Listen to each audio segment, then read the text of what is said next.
आश्रमशाळेमध्ये विद्यार्थिनीवर जो लैंगिक शोषणाचा प्रकार घडलेला होता त्यामध्ये उमदी पोलीस ठाणे गुन्हा रजिस्टर नंबर 104/25 BNS कलम 7475 351-2 पोक्सो कायदा कलम 8-10-12 अन्वये गुन्हा दाखल करण्यात आलेला आहे।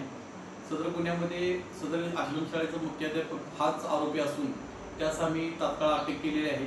सदर गुन्ह्याचा तपास आम्ही स्वतः करीत असून आरोपीला जास्तीत जास्त पोलीस कस्टडी मिळणेकामी माननीय विशेष पोक्सो न्यायालय सांगली येथे आता हजर करीत आहोत। तसेच माझी इतरही पालकांना आव्हान आहे की कोणाच्या पाल्यासोबत असा कोणताही प्रकार घडला असल्यास त्यांनी कोणाच्याही दबावाला बळी न पडता उमदी पोलीस ठाण्याशी तसेच आमच्याशी संपर्क साधावा।